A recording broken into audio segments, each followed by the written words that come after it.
Assalamualaikum warahmatullahi wabarakatuh. Terima kasih atas kesempatannya saya bisa hadir di depan adik-adik sekalian. Jadi kan ya, tadi saya pulang luar biasa historinya dan enggak seperti bayangan saya Pak ya. Bapak cerita tuh jadi beda ke saya ya. Ya kalau beliau luar biasa dengan pendidikan beliau dan sebenarnya ketika adik-adik sekalian ingin sukses, maka kita bagusnya berinteraksi dengan orang sukses. Jangan berinteraksi dengan orang bermasalah atau setidaknya memberikan energi negatif terhadap tujuan kesuksesan kita, tujuan arah apa yang kita capai. Kalau saya pulang tadi ada temannya yang bilang, ini wajah aja nggak cocok dengan bahasa Inggrisnya. Beliau tinggalkan dan beliau langsung berangkat ke Australia yang luar biasa.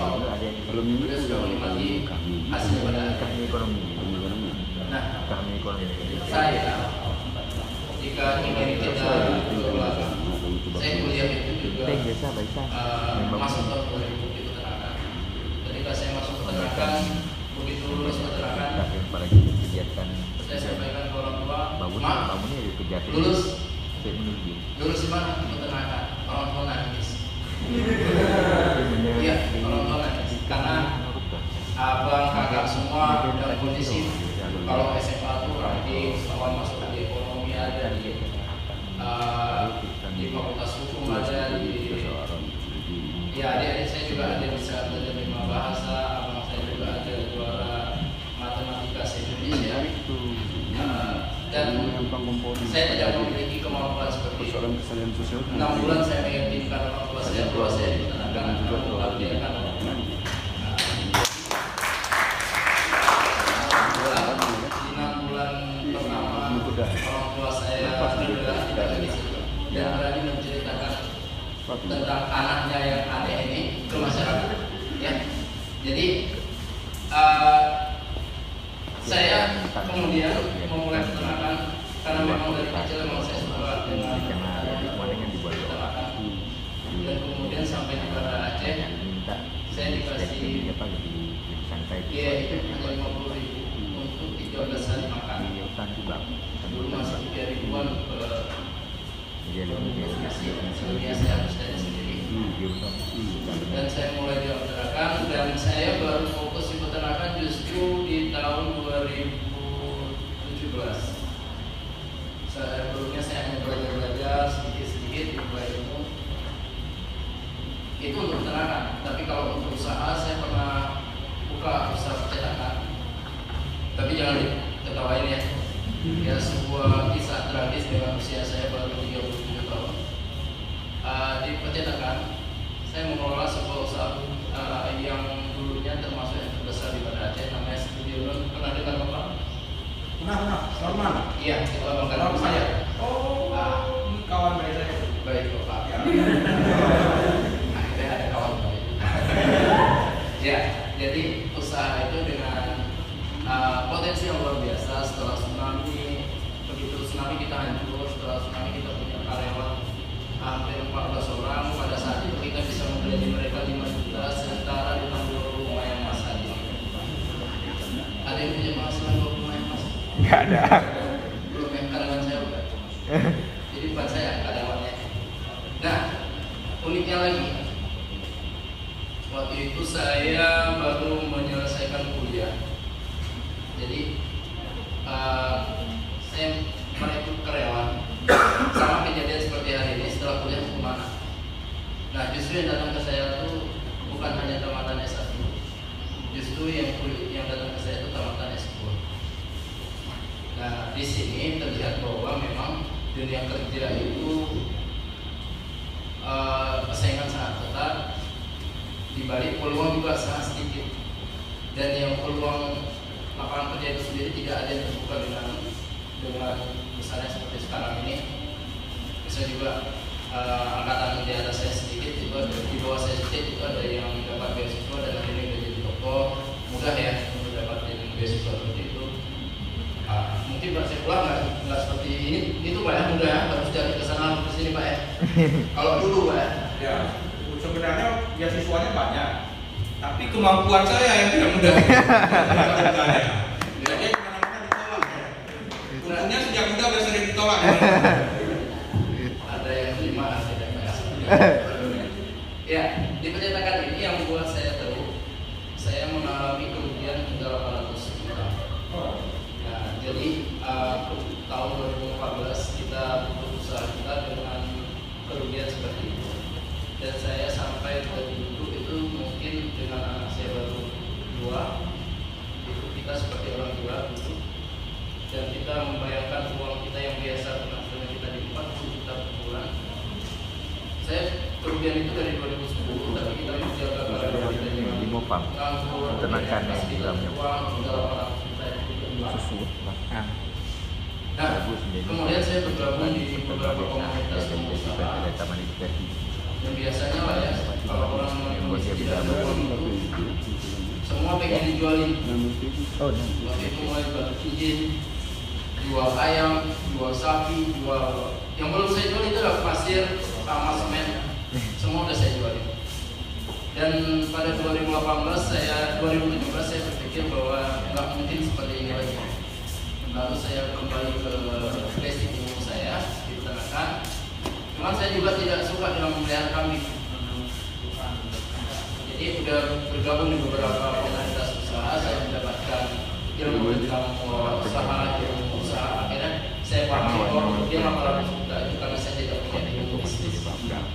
Ya bersyukur ada sekalian ada sekolahnya yang sekarang yang namanya kalau dulu fakultas ekonomi aja, sekarang ada namanya fakultas ekonomi dan bisnis. Mudah-mudahan ini tidak seperti saya sedang menggarami lautan yang memberi informasi bisnis kepada adik-adik sekalian tentang bagaimana pentingnya ilmu untuk di semua sisi kehidupan kita. Mau tentang bisnis kita juga perlu punya ilmu.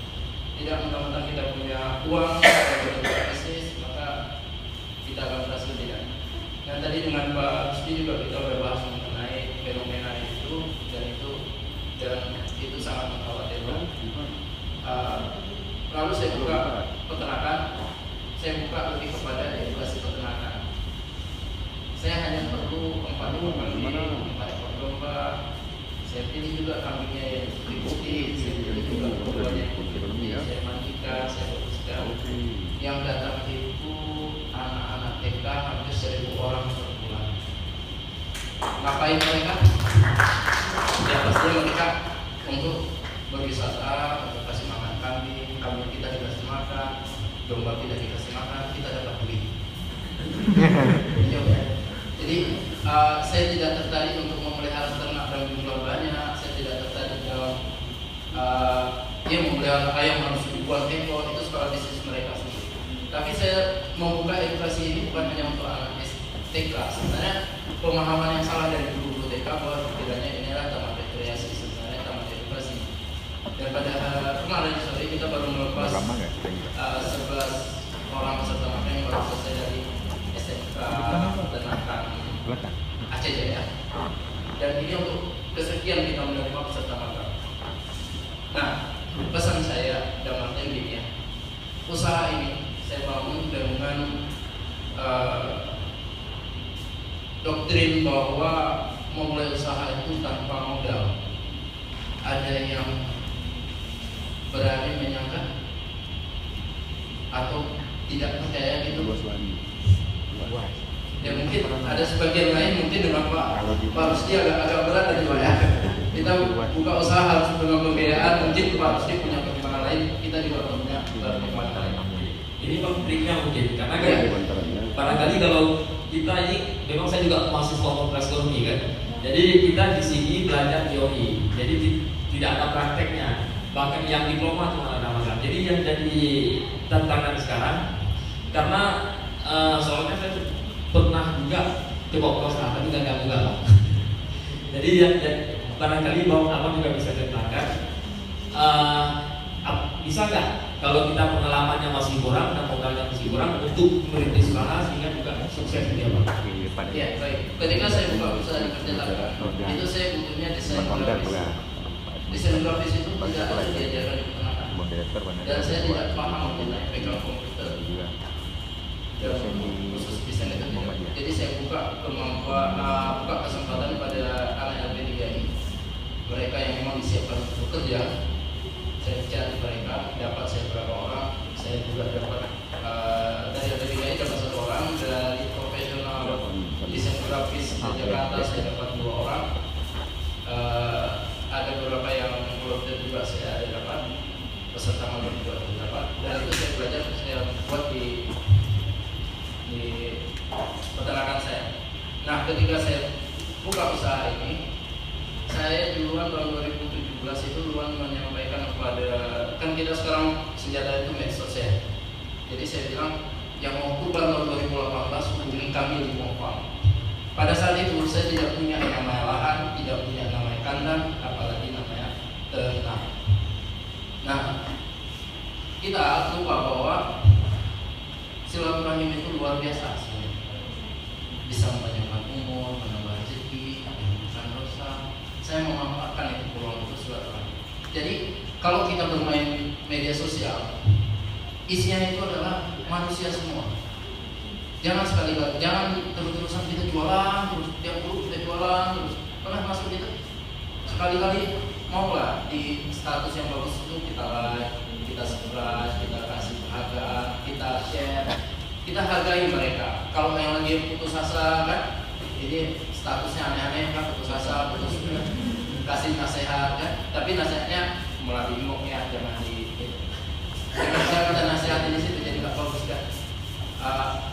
Saya manfaatkan itu nanti sekali-kali saya selipkan bahwa saya yang ingin kurban di tahun 2018 silakan hubungi kami di Mopang. Perjalanan 2017 itu bulan 8 itu udah saya mulai. Bulan 12 sudah pada nanya, Bang saya mau lihat kambing kurban saya. Bang maaf, kambing kurbannya belum ada. Lahannya di mana ya? Kita juga belum punya lahan, Bang. Kita baru buka open order. Nah, kan bahasa online gitu. Sampai 2018 bulan 6 itu seminggu sebelum kurban, bulan 13 itu bulan Maret, teman-teman yang udah sangat setia sama saya langsung bilang, Bang hasil rekening ya, saya akan store uang kurban. Saya cek, Abang percaya sama saya belum punya kandang, saya belum punya ternak, saya belum punya lahan, kandang juga ada di mana. Saya percaya sama Abang, kasihnya.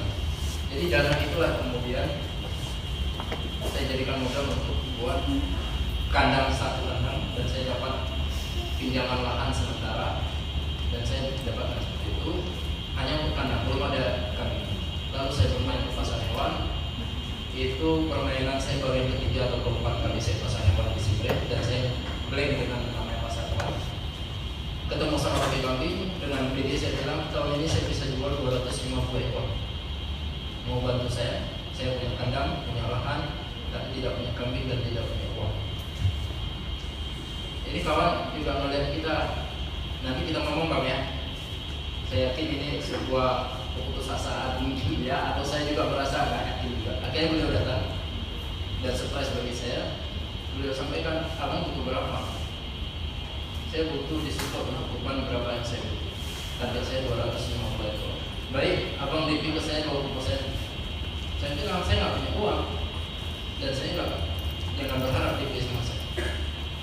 Tapi saya punya target 250 ekor dan saya punya tim untuk bekerja untuk menyelesaikan 250 ekor. Dan alhamdulillah pada hari itu juga boleh sampaikan saya, silakan Abang sebutkan ini kebutuhan apa. Dan full pada hari itu dari kesimpulan itu saya tidak punya kemampuan modal, saya diberikan modal hampir 400 juta dengan kambing. Saya juga punya pada 2-3 bulan kurban itu saya punya hampir 6 karyawan yang saya gajikan hampir 2 juta per bulan. Dan intinya adalah kita walaupun kita menawarkan ke orang dengan kemampuan kita bla bla bla, kita harus disiapkan dengan yang namanya ilmu bisnis. Mau segmennya apa, mau peternakan, kita punya ilmu peternakan. Harus mumpuni? Tidak. Kita bisa pakai teman-teman sarjana, maaf sarjana yang kerja sama kita, sarjana peternakan itu kerja di kita betul. Jadi mereka yang kita gajikan, mereka disiapkan kita siapkan untuk mereka ruang untuk bekerja di tempat kita. Mereka juga kita berkali dengan ilmu marketing, kita siapkan toolsnya untuk mereka tetap ada di peternakan kita. Dan alhamdulillah beberapa udah bisa mandiri, bisa menjadi konsultan peternakan, dan saya merasa tidak ada istilah dalam kehidupan saya, dalam bisnis itu ada kompetitor, tidak ada. Jadi saya tidak pernah takut ada di samping saya nanti ada perusahaan peternakan besar. Saya tidak pernah ada rasa takut seperti itu, karena saya yakin rezeki saya nggak pernah Allah bagi sebelah. Ya, tinggal kita aja. Jadi jangan pernah menganggap bahwa saudara kita sebelah itu menjadi musuh kita karena beliau punya usaha yang sama. Tidak, jangan pernah. Ya, jadi mulai aja usaha kita, mulai perbaiki diri, mulai perbaiki karakter, mulai perbaiki silaturahim, mulai memperbaiki ibadah kita. Insya Allah akan melihat hasil itu, melihat cara kita itu, dan Allah akan mencurahkan karunia-Nya, mencurahkan nikmat-Nya untuk kita semua, sehingga kita bisa Allah berikan rezeki yang mungkin inilah untuk kamu yang layak, inilah yang kamu harapkan selama ini dikabulkan. Dan saya berharap adik-adik juga punya semangat untuk itu, punya semangat untuk terus mencari ilmu, mencari bekal, hingga kita nggak lagi meraba-raba dari sekarang. Cari bekal itu, cari peluang itu dari sekarang, agar setelah kuliah itu juga nggak menjadi pejuang amplop coklat yang kita sendiri mengkhawatirkan, orang kampung juga sendiri mengkhawatirkan. Dan insya Allah satu hal, bahwa sukses itu milik kalian, milik saya, milik kita di ruangan ini.